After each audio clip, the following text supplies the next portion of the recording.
En las estrechas calles del Raval barcelonés, donde la miseria y la desesperación se entrelazaban como las sombras al atardecer, una mujer gozaba de una reputación impecable. Las vecinas la llamaban la Santa. Las madres primerizas confiaban en sus manos expertas y los curas de la parroquia de Sant Pau del Camp la recomendaban sin dudar. Su nombre era Margarita Soler Primero Pascual, y durante años nadie sospechó que tras su rostro amable se ocultaba el rostro de la muerte. Corría el año 1867, cuando Margarita, entonces de 42 años, estableció su consultorio de partera en el número 47 de Carrer de Sant Pau.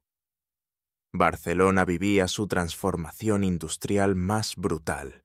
Las fábricas textiles del Raval tragaban trabajadores como molinos insaciables, mientras familias enteras se hacinaban en habitaciones sin ventanas. En este contexto de pobreza absoluta, las madres solteras enfrentaban un destino peor que la muerte: el rechazo social, el hambre y la imposibilidad de criar a sus hijos. Margarita lo sabía bien, y convirtió esa desesperación en su negocio más lucrativo. Los registros parroquiales de aquellos primeros años muestran un detalle que entonces pasó desapercibido. Entre 1867 y 1872, Margarita atendió 127 partos en su consultorio. De esos 127 bebés, 34 fueron registrados como muertos al nacer o fallecidos en las primeras horas de vida. Una tasa de mortalidad del 26%, alarmante incluso para los estándares de la época, donde la muerte infantil era común, pero raramente superaba el 15% en manos de parteras experimentadas. Las vecinas comenzaron a murmurar. Doña Eulalia Roca, que vivía en el piso superior, declaró años después ante el tribunal: por las noches se escuchaban llantos que cesaban abruptamente. Pensábamos que eran gatos callejeros, pero había algo en esos sonidos, algo que helaba la sangre. Otro testimonio más perturbador vino de Montserrat Vidal, la bandera del barrio. Veía a Margarita salir antes del alba con bultos envueltos en sábanas manchadas. Decía que llevaba ropa al río, pero nunca regresaba con las mismas sábanas. Y el olor, ese olor dulzón y putrefacto que emanaba de su sótano en los días calurosos de verano. Pero nadie denunció nada.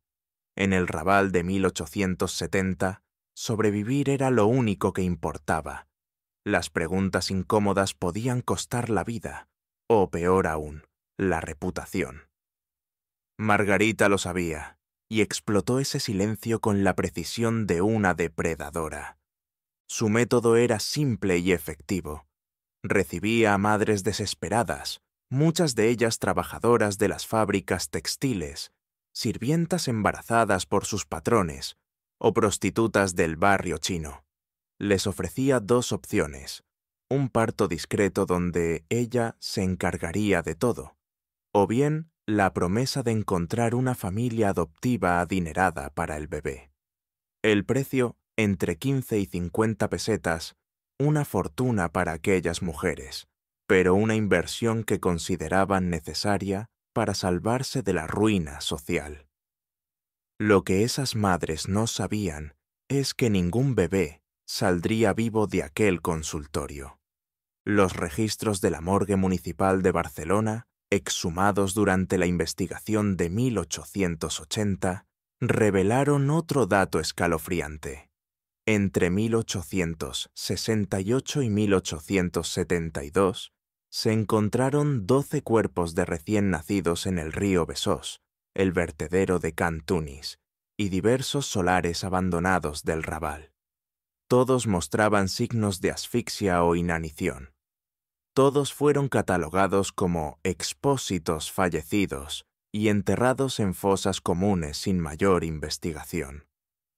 Eran las primeras víctimas conocidas de Margarita Soler, pero solo eran el comienzo de un horror que tardaría años en salir a la luz.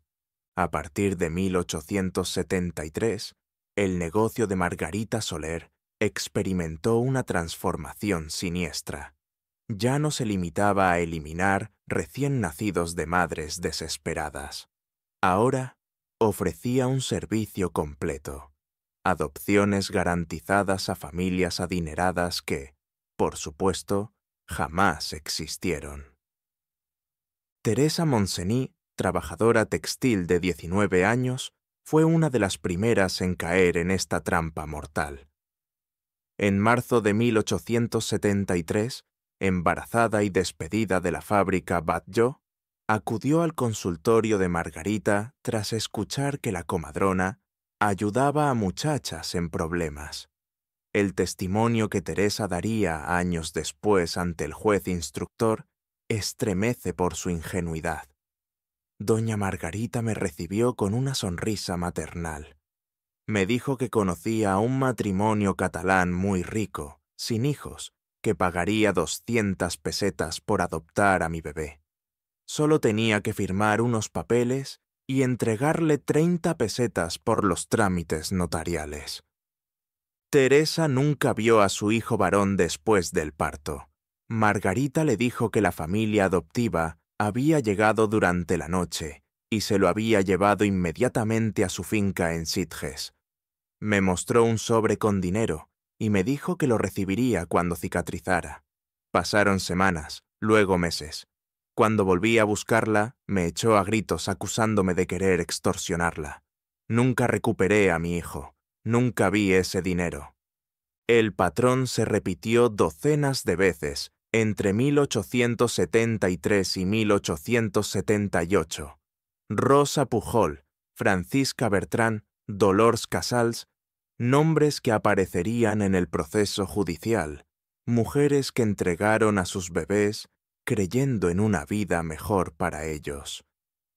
Ninguna volvió a ver a sus hijos con vida. Pero Margarita no trabajaba sola. Durante el juicio de 1881, se reveló que su sobrina, Josefa Soler, de apenas 16 años cuando comenzó a ayudarla, en 1874, era su cómplice necesaria. Josefa confesó entre sollozos: «Mi tía me decía que los bebés nacían muertos, que era la voluntad de Dios, pero yo los oía llorar. Una noche entré al sótano y vi las cajas de madera donde los dejaba sin alimento. Algunos tardaban 2 o 3 días en morir. Los que lloraban demasiado, ella les daba láudano mezclado con leche». El láudano, tintura de opio ampliamente disponible en farmacias barcelonesas, se convirtió en su arma preferida. Las autopsias realizadas en 1880 a los cuerpos mejor conservados detectaron altas concentraciones de morfina en tejidos y órganos, pero no todos morían envenenados. Josefa describió otros métodos. A veces simplemente les tapaba la boca y la nariz con un trapo húmedo hasta que dejaban de moverse. Otras veces los dejaba en el sótano frío del invierno, sin mantas, hasta que la hipotermia hacía su trabajo. Durante el día, Margarita mantenía una fachada impecable. Asistía a misa en Sant Pau del Camp cada domingo, donaba ropa usada al Hospicio de Santa Cruz y era vista como una mujer devota y caritativa. El párroco, Mosén Jaume Rivera, declaró conmocionado: «Era imposible imaginar que aquella mujer que rezaba el rosario con tanta devoción pudiera ser capaz de semejantes atrocidades. Nos engañó a todos». Las primeras denuncias formales llegaron en 1876. 3 madres diferentes se presentaron ante la Guardia Civil de Barcelona alegando que Margarita Soler les había estafado y que sospechaban que sus hijos habían muerto. El sargento Joseph Miracle archivó las denuncias con una nota lapidaria: «Quejas de mujeres de mala reputación sin pruebas. No procede investigación. La sociedad patriarcal de la época desestimaba sistemáticamente los testimonios de madres solteras, consideradas moralmente corruptas y, por tanto, poco creíbles. Esta impunidad permitió que Margarita continuara durante 2 años más. Entre 1876 y 1878, el número de víctimas se aceleró dramáticamente. Ella misma confesaría después que había temporadas en que recibía hasta 3 partos por semana. Si calculamos conservadoramente 2 bebés al mes durante esos 24 meses, estaríamos hablando de al menos 48 víctimas adicionales solo en ese período. El sótano de Carrer de Sant Pau se había convertido en un cementerio clandestino, y nadie, absolutamente nadie, parecía capaz de detenerla. El 14 de marzo de 1879, un pescador del río Besós hizo un hallazgo que cambiaría el curso de la investigación.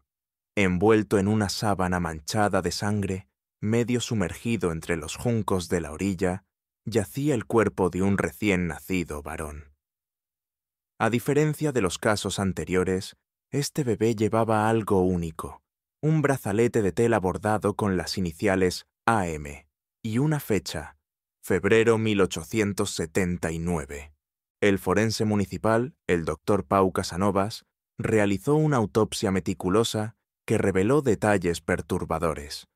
El bebé había nacido a término, completamente sano, y había muerto por asfixia mecánica entre 24 y 48 horas después del nacimiento. En su estómago encontraron restos de leche mezclada con una sustancia que identificó como láudano. Este niño fue alimentado antes de ser asesinado, escribió Casanovas en su informe. No fue abandonado, fue ejecutado. La pista del brazalete llevó a los investigadores hasta Agnès Martí, una costurera de 22 años del barrio de Gracia. Cuando los guardias llamaron a su puerta, Agnès se derrumbó antes incluso de que formularan la pregunta. «Mi hijo. Encontraron a mi hijo, ¿verdad?», sollozó. «Sabía que algo terrible había pasado. Doña Margarita me prometió que una familia de Vic lo adoptaría, pero algo en sus ojos, algo me decía que mentía». El caso fue asignado al inspector Ramón Vilella, un veterano de la Guardia Civil conocido por su tenacidad y su desprecio por las jerarquías sociales. Villela, a diferencia de sus predecesores, tomó en serio el testimonio de Agnès. Comenzó a investigar a Margarita Soler y rápidamente descubrió el patrón de denuncias archivadas, testimonios ignorados y muertes infantiles inexplicables que rodeaban a la comadrona. Durante 6 meses, Villela trabajó en silencio. Entrevistó a 47 mujeres que habían acudido al consultorio de Margarita entre 1867 y 1879. De esas 47, solo 18 pudieron confirmar que sus hijos habían sobrevivido y fueron entregados a ellas después del parto. Las otras 29 contaron historias idénticas: adopciones prometidas, dinero extorsionado, bebés desaparecidos y una comadrona que las amenazaba si hacían preguntas. El 8 de octubre de 1880, Villela obtuvo una orden de registro judicial.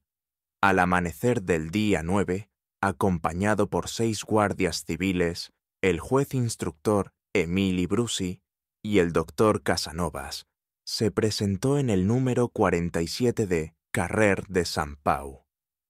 Margarita abrió la puerta con su habitual sonrisa amable.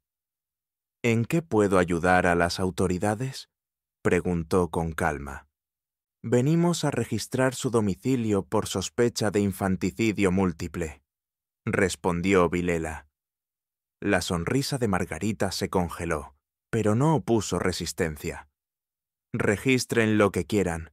No encontrarán nada porque no hay nada que encontrar». Las primeras 2 horas de búsqueda fueron infructuosas. La planta baja y el primer piso estaban impecablemente limpios. Fue el doctor Casanovas quien notó un detalle crucial. Ese olor lo reconozco. Es cal viva mezclada con materia orgánica en descomposición. El olor provenía del sótano. La puerta del sótano estaba cerrada con 3 candados. Cuando finalmente la abrieron, el hedor fue tan intenso que varios guardias tuvieron que salir a vomitar a la calle. Lo que encontraron dentro superó las peores pesadillas del inspector Vilella. El sótano de aproximadamente 40 metros cuadrados había sido convertido en una fosa común meticulosamente organizada. Había cajas de madera apiladas contra las paredes, cada una conteniendo restos de bebés en diferentes estados de descomposición. Algunas estaban cubiertas con cal viva, otras simplemente selladas y abandonadas.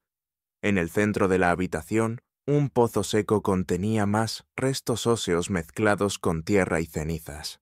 El doctor Casanovas y su equipo trabajaron durante 3 días completos para catalogar los restos. El recuento final fue escalofriante. 89 cuerpos de recién nacidos y bebés de hasta 6 meses de edad. 89 vidas exterminadas metódicamente a lo largo de 13 años. Margarita Soler fue arrestada de inmediato. Durante el interrogatorio inicial, permaneció en silencio, con una expresión de indiferencia absoluta que heló la sangre de los presentes. Su sobrina Josefa, confrontada con la evidencia, confesó todo entre lágrimas y fue detenida como cómplice. La noticia del descubrimiento estalló en Barcelona como una bomba. Los periódicos la llamaron la matadora del Raval, el ángel negro de Barcelona, la bestia de Carrer de Sant Pau. Las multitudes se agolpaban frente al edificio, algunas exigiendo justicia, otras simplemente buscando contemplar el escenario del horror. El caso más brutal del siglo XIX barcelonés finalmente había salido a la luz.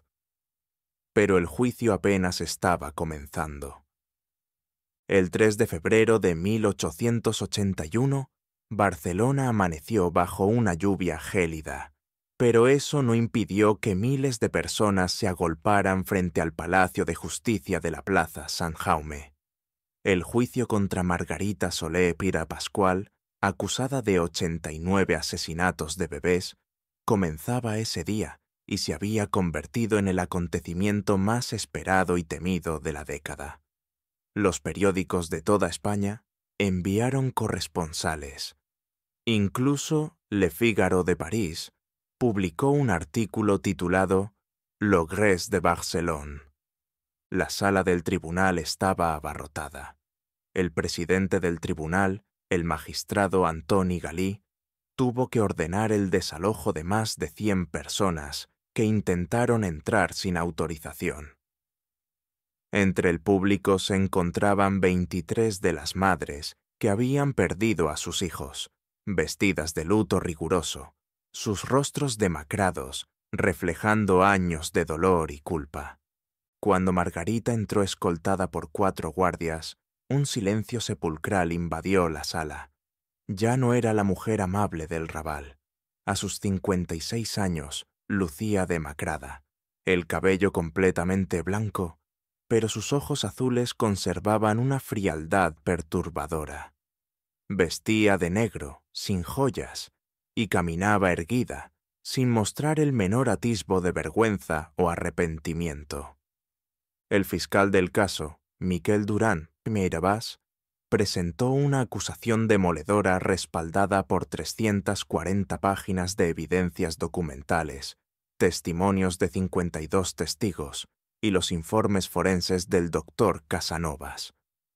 «Señorías», comenzó Durán con voz temblorosa de indignación, «nos enfrentamos al caso de asesinato múltiple más atroz de la historia de Cataluña. Esta mujer convirtió la maternidad En un negocio de muerte, explotó la desesperación de mujeres vulnerables y asesinó sistemáticamente a 89 criaturas inocentes durante 13 años. No fue locura, no fue impulso, fue premeditación, codicia y crueldad en estado puro.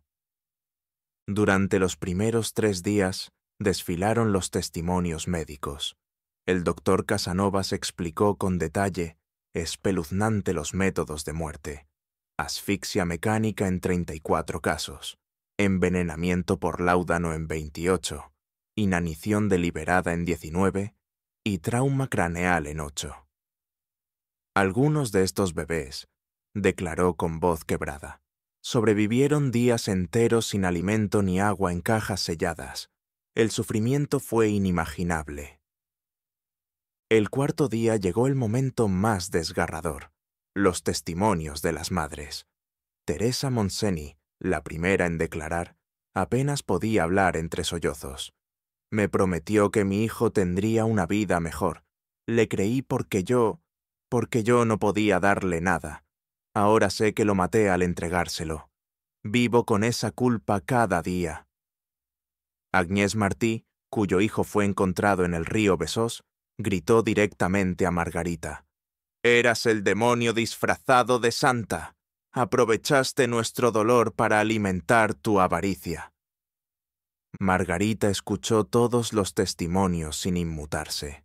No derramó una sola lágrima. No bajó la mirada. Cuando el magistrado Galí le preguntó si deseaba declarar en su defensa, se levantó lentamente y pronunció unas palabras que quedarían grabadas en la historia criminal de España. ¿Quieren saber la verdad? Les di a esos niños una muerte más piadosa que la vida que les esperaba. ¿Saben qué futuro tenían?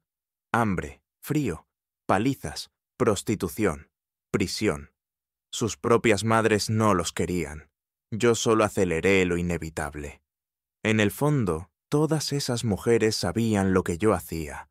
Sabían y eligieron el dinero sobre la verdad. Soy culpable, sí, pero ellas también lo son. El escándalo estalló en la sala. Varias madres intentaron abalanzarse sobre ella. Los guardias tuvieron que formar un cordón para protegerla. El magistrado golpeó el mazo exigiendo orden. Margarita se sentó nuevamente con una sonrisa apenas perceptible, como si disfrutara del caos que había provocado. Su defensor, el abogado Francesc Camprodon, intentó argumentar locura moral y trastorno mental, pero la frialdad calculadora de Margarita destruyó cualquier posibilidad de esa estrategia. Los peritos psiquiatras fueron contundentes. La acusada comprende perfectamente la naturaleza criminal de sus actos. No presenta delirios, alucinaciones ni alteraciones del juicio. Es plenamente imputable. El juicio duró 12 días. El 14 de febrero de 1881, el tribunal se retiró a deliberar. 3 horas después, regresaron con el veredicto. El magistrado Galí leyó la sentencia con voz grave. Por 89 cargos de asesinato premeditado de menores, estafa continuada y ocultación de cadáveres, este tribunal condena a Margarita Soler y Pascual a la pena de muerte mediante garrote vil, a ejecutarse en plaza pública como escarmiento. Margarita escuchó la sentencia sin reaccionar. Simplemente asintió y murmuró: «Que se haga la voluntad de Dios». Su sobrina Josefa, juzgada como cómplice menor, fue condenada a 20 años de trabajos forzados. Barcelona había presenciado el juicio del siglo, pero la justicia aún no había terminado su trabajo. El 14 de marzo de 1882, a las 8 de la mañana, la plaza de la Ciutadella de Barcelona estaba repleta. Más de 15.000 personas se habían congregado para presenciar la ejecución de Margarita Soler, la última mujer ejecutada por garrote vil en Cataluña. Vendedores ambulantes ofrecían estampas con su rostro, panfletos relatando sus crímenes, incluso muñecos grotescos que representaban a la matadora. La muerte se había convertido en espectáculo. Margarita fue conducida desde la prisión de mujeres del Escorts en un carruaje negro. Vestía el hábito de las condenadas, un saco de lana burda, y llevaba las manos atadas. Según el cronista del Diario de Barcelona, caminó hacia el patíbulo, con pasos firmes, sin flaquear, como si se dirigiera a un acto cotidiano. El verdugo, Nicomedes Méndez, ajustó el collar de hierro alrededor de su cuello, mientras el capellán recitaba las últimas oraciones. Sus últimas palabras fueron desconcertantes. Que Dios perdone a esta ciudad hipócrita que me convirtió en lo que soy. A las 8:17, el torniquete giró y su cuello se quebró. Margarita Soler, de 57 años, dejó de existir. Pero su legado apenas comenzaba. El caso Soler provocó un terremoto político y social en España. El escándalo obligó al gobierno de Práxedes Mateo Sagasta a promulgar en 1883 la primera ley de registro y control de parteras, que exigía certificación médica oficial, inspecciones periódicas de consultorios y registros obligatorios de todos los partos atendidos, con seguimiento de los recién nacidos. Cataluña fue la primera región en implementarla rigurosamente. El Obispado de Barcelona, profundamente avergonzado por haber avalado a Margarita durante años, creó en 1884 el Asilo de Madres Desamparadas de Santa Madrona, financiado por familias adineradas catalanas. Por primera vez, madres solteras podían dar a luz de forma segura, recibir formación laboral y, si lo deseaban, entregar a sus hijos en adopción a través de un sistema legal supervisado por autoridades eclesiásticas y civiles. Este modelo se expandió por toda España. El doctor Pau Casanovas, traumatizado por lo que presenció en el sótano de Carrer de Sant Pau, dedicó el resto de su carrera a la medicina forense infantil. Publicó en 1885 el tratado Causas de muerte violenta en neonatos, que se convirtió en texto obligatorio en facultades de medicina europeas y estableció protocolos de autopsia que permitieron detectar infanticidios encubiertos. Pero más allá de las reformas legales, el caso dejó cicatrices profundas en la psique colectiva catalana. El número 47 de Carrer de Sant Pau fue demolido en 1887 ante la presión vecinal. Nadie quería vivir donde 89 niños habían sido asesinados. Durante décadas, el solar permaneció vacío. Los barceloneses decían que por las noches se escuchaban llantos de bebés. En 1923 se construyó un edificio nuevo, pero los inquilinos reportaban pesadillas recurrentes, sensaciones de ahogo y una opresión inexplicable en el sótano. Teresa Monseni, una de las madres supervivientes, se convirtió en activista social. Fundó en 1890 la Asociación de Protección a la Infancia Abandonada, que rescató a cientos de niños de las calles barcelonesas. En sus memorias, publicadas en 1912, escribió: Margarita Soler no fue solo una asesina, fue el espejo oscuro de una sociedad que castigaba más a las madres solteras que a los hombres que las abandonaban. Fue el monstruo que nosotras mismas creamos con nuestra hipocresía. Hoy el Raval ha cambiado completamente. Es un barrio multicultural, vibrante, lleno de vida, pero los historiadores locales mantienen viva la memoria. En 2019, el Archivo Histórico de Barcelona digitalizó el expediente completo del caso Soler. 1.247 páginas que documentan cada detalle de la investigación, juicio y ejecución. Es uno de los documentos más consultados del archivo. La historia de Margarita Soler nos obliga a confrontar verdades incómodas.